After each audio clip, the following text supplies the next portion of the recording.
నమస్తే, welcome to our channel. నిన్న పవన్ కళ్యాణ్ గారు నిన్న సాయంత్రం ఎప్పుడైతే లైవ్ పెట్టాడో అప్పటి నుంచి ఈ మన ఊర్లలో వరి పొలాల్లో బొక్కల్లో ఎలుకలు ఉంటాయి.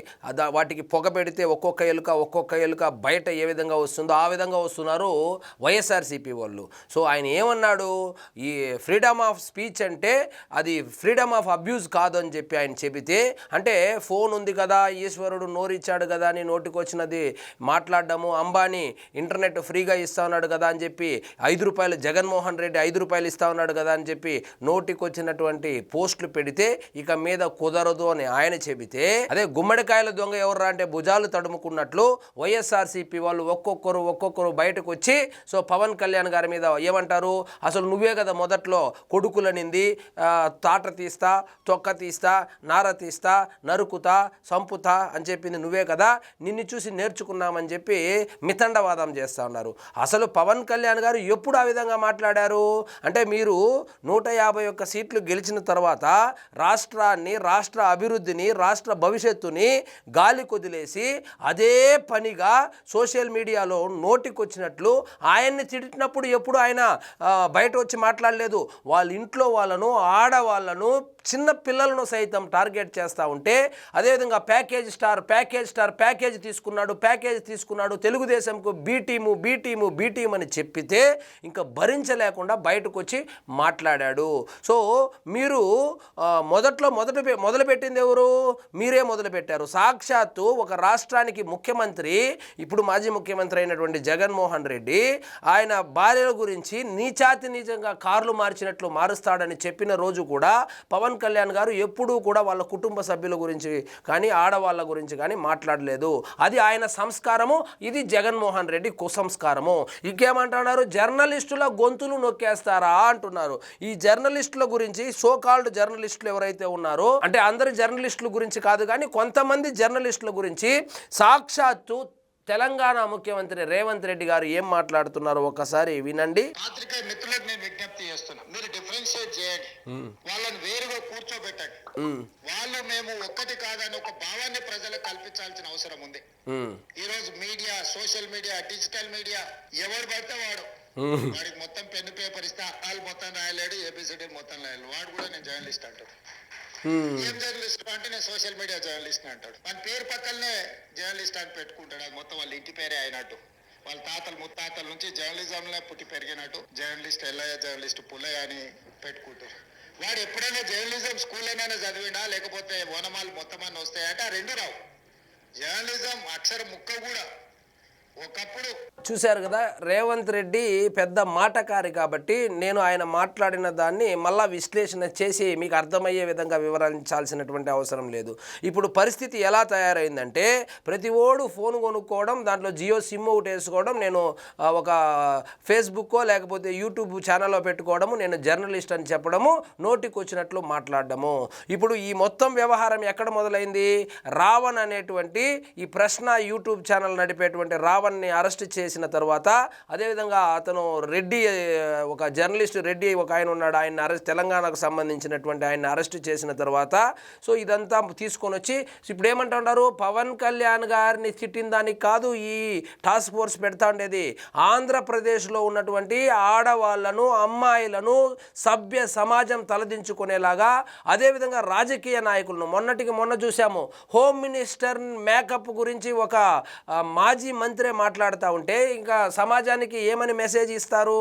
కాబట్టి ఇది ముఖ్యంగా మిగతా వాళ్ళు ఎక్కువగా రియాక్ట్ కాలేదు కానీ, అంటే ఈ అబ్యూజ్ చేయడమే పనిగా పెట్టుకొని పరమావధిగా పనిచేసేటువంటి నరాల్లో జీర్ణించుకుపోయినటువంటి వైఎస్ఆర్సీపీ కార్యకర్తలు ఎవరైతే ఉన్నారో వాళ్ళు ఒక్కసారిగా ఉలిక్కి పడొచ్చి ఇప్పుడు పవన్ కళ్యాణ్ గారి మీద ఎదురు దాడి చేస్తూ ఉన్నారు, మీరు పవర్ మిస్యూజ్ చేస్తూ ఉన్నారు, సో మిగతా పనులేం లేదా పోలీసు వాళ్ళకి, టాస్క్ ఫోర్స్ పెట్టి ఈ విధంగా మీరు వాళ్ళ యొక్క పని ఏదైతే ఉందో, వాళ్ళ యొక్క విధులు ఏదైతే ఉందో దాన్ని దీనికి వాడుకుంటారని చెప్పి పెద్ద గాంధీ మహాత్ముల యొక్క మనువుడు మనవరాలు లాగా మాట్లాడుతూ ఉన్నారు.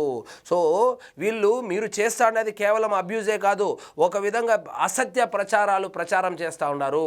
ఉదాహరణకు ఇప్పుడు అమరావతి రాజధాని ఉంది, అమరావతి రాజధాని అక్కడెక్కడైనా వర్షం పడి 4 చినుకులు వస్తే ఆ ఫోటోలు తీసుకొచ్చి సోషల్ మీడియాలో పెట్టి అమరావతి మునిగిపోయింది అయిపోయింది అంటారు. సో ఇంకొకటి అదేది పెన్షన్ ఇస్తూ ఉంటే, వికలాంగులకు పెన్షన్ ఇస్తూ ఉంటే నా ఊరికైనా చెయ్యి షర్టు లోపల పెట్టుకొని నాకు చెయ్యి ఇరిగిపోయింది, చంద్రబాబు నాయుడు నాకు పెన్షన్ ఇవ్వడం లేదని చెప్పి అసత్య ప్రచారాలు చేస్తారు. ఇప్పుడు ఉదాహరణకు 10 పోస్టులు పెడితే వైఎస్ఆర్సీపీ వాళ్ళు 10 పోస్టులు బూతులైనా ఉంటాయి, 10 పోస్టులు అసత్య ప్రచారమైనా ఉంటుంది. సో ఇదే పరమావధిగా పనిచేస్తూ ఉన్నారు. సో అలాంటి వాళ్లకు పవన్ కళ్యాణ్ గారు ఏం చెప్పారు, సో దీన్ని మేము సీరియస్గా తీసుకుంటున్నాము కాబట్టి నా ఆఫీసులోనే స్పెషల్ టాస్క్ ఫోర్స్ పెట్టబోతున్నాము. ఈ ఫ్రీడమ్ ఆఫ్ స్పీచ్ ముసుగులో వ్యక్తిగత హననం చేయడము, అదేవిధంగా ఇంట్లో కుటుంబ సభ్యులు కావచ్చు, ఇంట్లో మహిళలు చిన్నపిల్లలను టార్గెట్ చేసి కనుక ఎవడైనా నోటికి వచ్చినట్లు కనుక మాట్లాడితే వాళ్ళ మీద కఠిన చర్యలు తీసుకుంటామని చెప్పి పవన్ కళ్యాణ్ గారు నిన్న స్పష్టం చేయడం జరిగింది. సో ఇదంతా ఆ రావణ్కో లేకపోతే ఆ రెడ్డికో, జర్నలిస్ట్ను అరెస్ట్ చేసినారు అతనికో, లేకపోతే ప్రొఫెసర్ నాగేశ్వర్ కూడా మాట్లాడుతూ ఉన్నారు. ప్రొఫెసర్ నాగేశ్వర్ని అక్కడ ఎవరో ఒక పిల్లోడు, రాజమండ్రికి సంబంధించినటువంటి ఒక పిల్లోడు ఏదో కళ్ళు కనబడడం లేదా అన్న ఒక చిన్న మాటకు అతన్ని రాజమండ్రి నుంచి తీసుకొచ్చి హైదరాబాద్లో అరెస్ట్ చేపించినటువంటి నాగేశ్వర్ ఏ ముఖం పెట్టుకొని ఈరోజు వచ్చి ఫ్రీడమ్ ఆఫ్ స్పీచ్ గురించి మాట్లాడుతున్నాడు, జర్నలిజం గురించి మాట్లాడుతున్నాడు.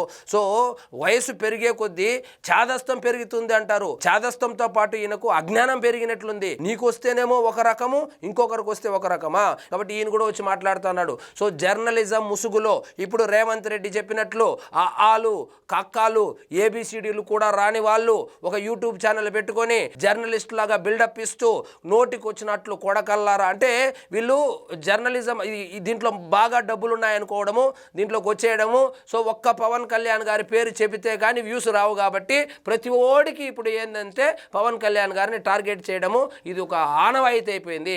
వ్యూస్ రావాలి అంటే ఒకటి పవన్ కళ్యాణ్ గారిని పొగడాలి, లేకపోతే పవన్ కళ్యాణ్ గారిని తిట్టాలి. పవన్ కళ్యాణ్ గారిని పొగిడితే ఆయన ఫ్యాన్స్ చూస్తారు, పవన్ కళ్యాణ్ గారిని తిడితే ఆయన ఫ్యాన్స్ చూస్తారు, ఆయన ఇష్టపడని వాళ్ళు చూస్తారు. కాబట్టి డబుల్ బోనాంజా కాబట్టి సో తిట్టే కార్యక్రమాన్ని వీళ్ళు పెట్టుకున్నారు.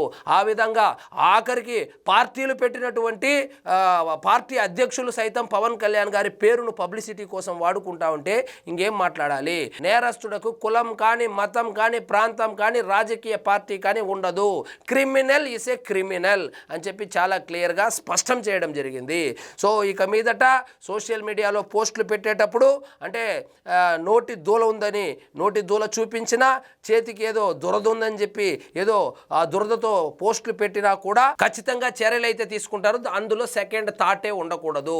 ఎందుకంటే పవన్ కళ్యాణ్ ఏదో ప్రెస్ మీట్ పెట్టాడు, లేకపోతే అదేదో లైవ్లో వచ్చి చెప్పాడు వెళ్ళిపోయాడు అనుకోవద్దు. ఆయన రెడ్ శాండ్ అటవీ శాఖ మంత్రిగా బాధ్యతలు స్వీకరించినప్పుడు ఇంటర్ ఫెయిల్ అయినోడు అటవీ శాఖ గురించి ఏం తెలుస్తుంది, అడవుల గురించి ఏం తెలుస్తుంది, ముఖ్యంగా రెడ్ శాండిల్ని ఏ విధంగా ఈయన డీల్ చేయబోతాడు అని అనుకునేవాడు. ఈ పంచాయతీరాజ్ అవి పక్కన పెడితే సో ఆయన ఛార్జెస్ తీసుకున్న తర్వాత ఆంధ్రప్రదేశ్లో 70% వరకు ఈ రెడ్ శాండిల్ స్మగ్లింగ్ తగ్గింది అంటే ఆయన కమిట్మెంట్ ఆ విధంగా ఉంటుంది. సో మీరు ప్రశ్నించండి, మీ ప్రశ్నించడం మీ హక్కు, మీరు విమర్శించండి, విమర్శించడం కూడా మీ హక్కే, కానీ గౌరవంగా విమర్శించండి, ప్రశ్నించండి. నోటికి ఎంత వస్తే అంత దుర్భాషలాడుతా విమర్శిస్తే ఇక సహించేది లేదు అని చెప్పి పవన్ కళ్యాణ్ గారు చాలా క్లియర్గా చెప్పడం జరిగింది. సో ఇప్పుడు వైఎస్ఆర్సీపీ వాళ్ళు ఒక్కొక్కరుగా బయటకు వచ్చి అంటే ఎందుకంటే వాళ్ళే కాబట్టి ఆ పని చేసేది వాళ్ళే కాబట్టి అదే నేను చెప్పాను సామెత గుమ్మడికాయలు దొంగ ఎవరంటే భుజాలు తడుముకున్నట్లు ఒక్కొక్కరు బయటకు వస్తున్నారు. కాబట్టి సో ఇప్పటి వరకు జరిగింది ఒక ఎత్తు సోషల్ మీడియాలో, ఇక మీద జరగబోయేది ఒక ఎత్తు. ఖచ్చితంగా కేసులు పెడతారు. ఒకసారి కేసు పెడితే ఆ కోర్టుకి వెళ్ళొస్తే తెలుస్తుంది బాధ ఎట్లుంటుంది అనేది.